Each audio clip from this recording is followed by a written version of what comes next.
मौला।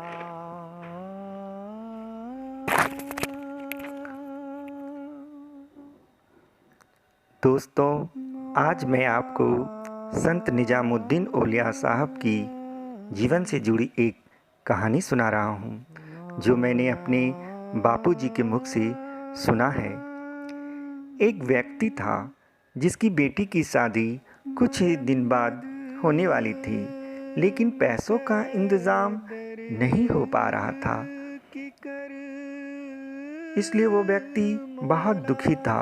उन्होंने कुछ लोगों से मदद भी मांगी, पर मदद ना मिलने के कारण वह बहुत उदास हो गया।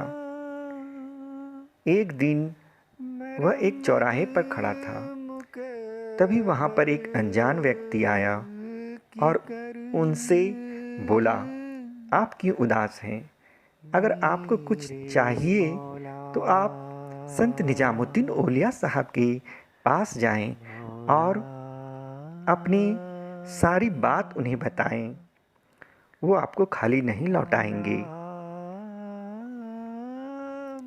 तभी वह व्यक्ति संत निजामुद्दीन औलिया साहब के पास गया, जो एक संत फकीर थे। उस व्यक्ति ने अपनी सारी बातें संत निजामुद्दीन औलिया साहब को बताई। तभी संत निजामुद्दीन औलिया साहब ने उनको आशीर्वाद दिया और अपने पैरों का चप्पल देकर कहा, इसे अपने साथ घर ले जाओ। वह व्यक्ति वहाँ से घर की ओर रवाना हो गया।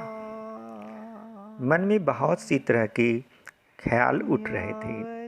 अब मेरी बेटी की शादी कैसे होगी? पैसों का तो कुछ इंतज़ाम भी ना हो पाया। बाबा ने भी मुझे ये चप्पल दे दिया, इससे क्या होगा? तभी वहाँ से होकर अमीर खुसरो का एक काफिला गुजर रहा था। अमीर खुसरो अपनी जिंदगी की सारी कमाई 50 से 55 ऊंट से भरी धन दौलत लेकर वहाँ से गुजर रहा था। तभी उसे कुछ खुशबू की महक आने लगी। उसने उस व्यक्ति को रोक कर कहा कि तुम इस झोला में क्या ले जा रहे हो? मुझे दिखाओ। वह व्यक्ति बोला, इस झोला में तो एक चप्पल है भाई साहब, इसे देखकर क्या करोगे? अमीर खुसरो जिद करने लगा, बोला नहीं नहीं, तुम मुझे दिखाओ। वो व्यक्ति बोला, अच्छा ठीक है, इतना जिद कर रहे हो तो देख ही लो। वो व्यक्ति ने वो चप्पल अमीर खुसरो को दिखाया। अमीर खुसरो उस चप्पल को देखकर मानो जिंदगी में उससे पहले वह कभी खुश ना हुआ होगा, और उस चप्पल को आंखों से लगाकर अपने सर पर रखा।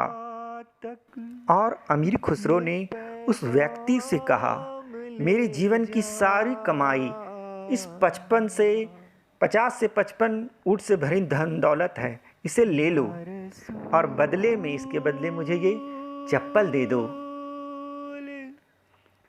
उस व्यक्ति ने सोचा कि ये पागल है कि क्या है। फिर भी उसने कहा कि चलो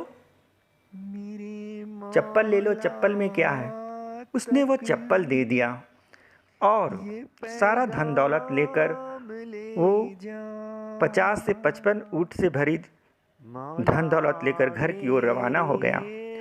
और अमीर खुसरो उस चप्पल को माथे पर रखकर अपने गुरु की ओर रवाना हो गया।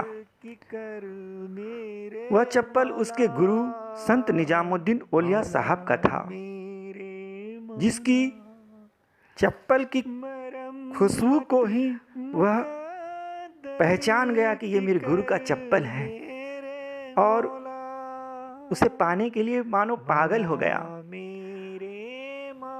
इस कहानी से मुझे हम सबको यही प्रेरणा मिलती है कि गुरु से बड़ा कोई भी धन नहीं जग में। गुरु कृपा से ही सब संभव है। अगर आपको ये कहानी अच्छी लगी तो आप लाइक और सब्सक्राइब जरूर करेंगे।